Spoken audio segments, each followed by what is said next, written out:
Assalamualaikum warahmatullahi wabarakatuh.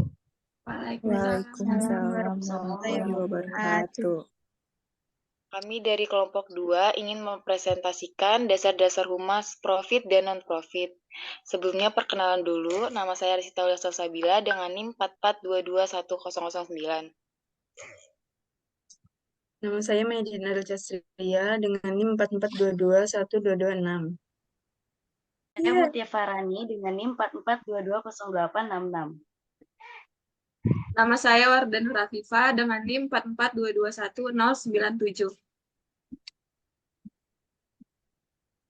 Nama saya Gracia Permatasari dengan NIM 4422111033. Nama saya Alfia Rafika dengan NIM 44220705. Nama saya Korina Kaila dengan NIM 44220-325. Selanjutnya akan dibacakan oleh Wardah. Di sini ada pengertian organisasi profit dan non-profit. Organisasi profit adalah organisasi yang bertujuan untuk mencari keuntungan finansial. Mereka beroperasi dengan tujuan untuk menghasilkan laba bagi pemilik atau pemegang saham. Organisasi profit atau perusahaan bisnis mempunyai tujuan utama untuk menghasilkan keuntungan finansial bagi pemilik dan pemegang sahamnya. Lalu sumber pendapatannya atau keuntungannya didapat dari hasil penjualan produk dan jasa kepada pelanggan. Selanjutnya dibacakan oleh Mutia. 2. Organisasi non-profit. Pemerintah adalah organisasi yang tidak bertujuan untuk mencari keuntungan finansial. Mereka didedikasikan untuk memenuhi kebutuhan masyarakat dan menyediakan pelayanan publik. Dengan tujuan dan fokus utamanya yaitu untuk memberikan manfaat kepada masyarakat atau kelompok tertentu. Sumber pendapatan organisasi non-profit berasal dari sumbangan, hibah, dan pendapatan lainnya, namun tidak ada distribusi keuntungan finansial untuk individu atau pihak swasta. Selanjutnya akan dibacakan oleh Gracia. Contoh organisasi profit. Yang pertama, PT Bank Mandiri Tbk merupakan bank terbesar di Indonesia yang berfokus pada penyediaan berbagai produk dan layanan perbankan kepada masyarakat umum seperti korporasi. Tujuan utama mereka adalah untuk menghasilkan laba dan memberikan nilai tambah kepada pemegang saham. Yang kedua, PT Unilever Indonesia Tbk merupakan perusahaan multinasional yang bergerak di bidang produksi konsumen seperti makanan, minuman, perawatan pribadi, dan kebersihan rumah tangga. Tujuan utama mereka adalah untuk menghasilkan pendapat dari penjualan produk mereka. Yang ketiga, PT Garuda Indonesia Tbk merupakan maskapai penerbangan nasional Indonesia.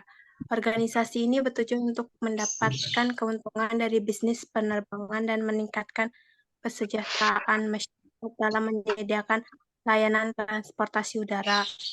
Yang keempat, PT Indofood Sukses Makmur Tbk merupakan produsen makanan dan minuman terbesar di Indonesia.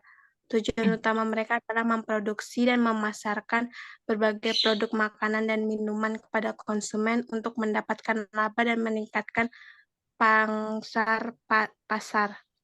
Yang kelima, PT Astra Internasional Tbk merupakan perusahaan konglomerat yang bergerak di berbagai sektor seperti otomotif, perdagangan umum, pertambangan, dan jasa keuangan.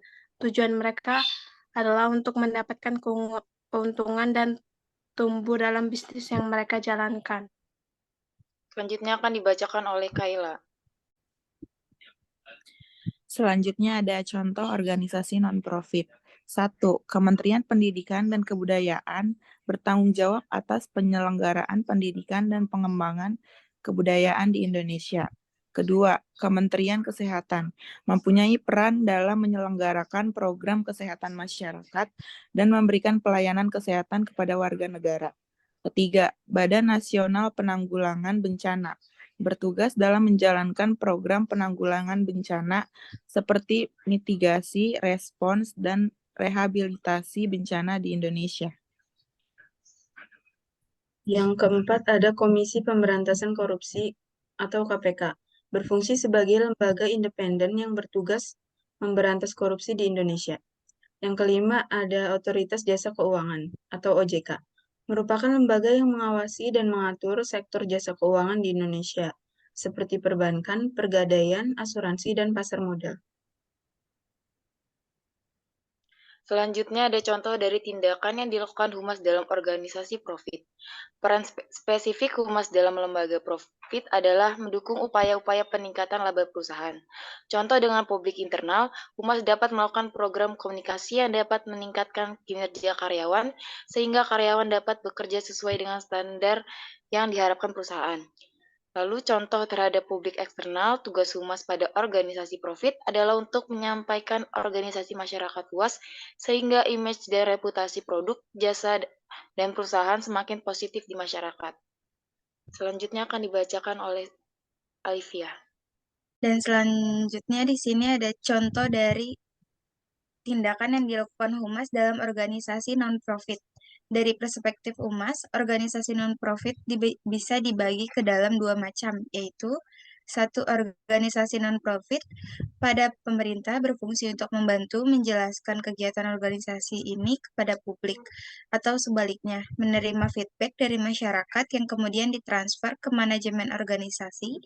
Di Indonesia, organisasi seringkali menggunakan konsultan PR profesional.